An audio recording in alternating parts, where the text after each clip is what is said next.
Travailleuses, travailleurs, il est de plus en plus apparent que les travailleurs n'ont rien à attendre du résultat définitif de ces élections. Si, comme il est probable, les échanges, les maquignonnages, les désistements réciproques, tous les tripatouillages permis par le scrutin majoritaire fabriquent entre l'UDR, les réformateurs et autres indépendants une chambre où la gauche soit en minorité, nous aurons le même régime que précédemment. Et seuls les Le Canuet, les Servan-Schreiber et autres ennemis de la classe ouvrière y auront gagné des portefeuilles de ministres. Et si l'union de la gauche réussissait à l'emporter, si c'étaient les Mitterrand et Defferre qui se partageaient ces mêmes portefeuilles de ministres, les travailleurs n'auraient pas grand-chose à y gagner non plus. Alors, n'y a-t-il rien à espérer?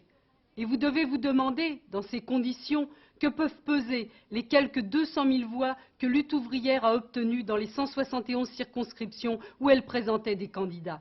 Eh bien nous, qui représentons des travailleurs qui ne croient pas aux vertus du bulletin de vote pour changer la vie, nous qui nous sommes présentés à ces élections sans ambition d'avoir des députés, nous vous disons que les voix qui se sont portées sur les révolutionnaires ont leur importance. Elles représentent, dans ces mêmes circonscriptions où nous nous sommes présentés, 5% des voix communistes et socialistes et 10% des voix qui se sont portées sur le seul parti communiste.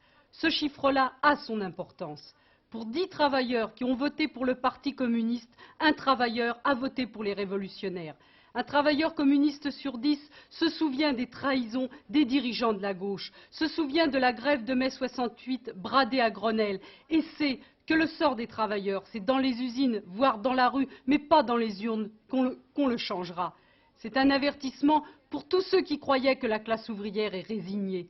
Ce sont ces 10%-là qui nous donnent confiance et qui nous permettent de penser et de dire que les revendications de la classe ouvrière en ce qui concerne les salaires, les horaires, les conditions de transport, les conditions de travail, la vie même, il n'y aura pas les attentes d'un gouvernement quel qu'il soit.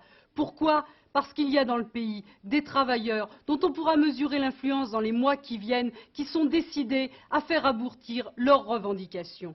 Cela avec d'autant plus de force qu'ils auront l'appui, la solidarité, le concours d'un grand nombre de travailleurs qui ont voté pour le Parti socialiste ou le Parti communiste tout en partageant les idées que nous défendons.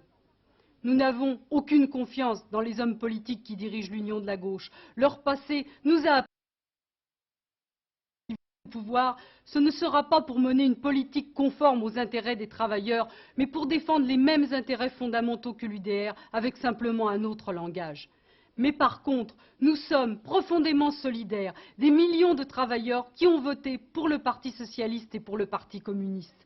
Nous voulons les gagner à nos idées, car nous sommes convaincus que c'est nous qui avons raison et que l'avenir en jugera. Mais nous ne voulons pas nous servir de la loi électorale bourgeoise contre leurs propres aspirations. C'est pourquoi nous appelons tous ceux qui ont voté pour nous à voter au deuxième tour pour les candidats du Parti communiste et du Parti socialiste. Mais que la gauche l'emporte ou ne l'emporte pas, ce qui est certain, c'est que les travailleurs n'ont pas à attendre de 5 ans en 5 ans du résultat des élections l'amélioration de leur sort. La vie, ils la changeront eux-mêmes. Personne ne peut la changer pour eux, sinon en pire. Travailleuses, travailleurs, vous voterez dimanche pour les candidats socialistes et communistes, car les divergences d'opinion qu'il y a à l'intérieur du mouvement ouvrier ne doivent en aucune façon profiter à la droite. Vous voterez pour les candidats socialistes et communistes, mais en sachant que, quelle que soit l'issue du scrutin, ce n'est pas dans les urnes que se décidera le sort des travailleurs. C'est dans nos usines, dans nos ateliers, dans nos bureaux que nous pouvons agir et que nous devons agir tous les jours et pas seulement une fois tous les 5 ans pour défendre notre niveau de vie, nos intérêts, notre avenir, notre droit à la vie. C'est nous, les travailleurs, qui faisons tout dans la société et c'est nous qui changerons la société. Travailleuses, travailleurs, ne faites pas de la politique que dimanche prochain. Rejoignez les organisations politiques de la classe ouvrière, rejoignez les syndicats, exigez de participer à leur vie, à leurs décisions, au choix de leurs dirigeants. Ne laissez personne diriger pour vous.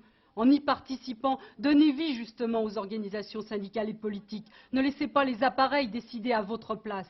C'est le but que nous recherchons, nous, militants de lutte ouvrière, dans les centaines d'entreprises où nous intervenons. Travailleuses, travailleurs, construisez vous-même votre avenir. Voyez plus loin que les élections. Avec nous, prenez votre sort en main. Rejoignez les militants de lutte ouvrière.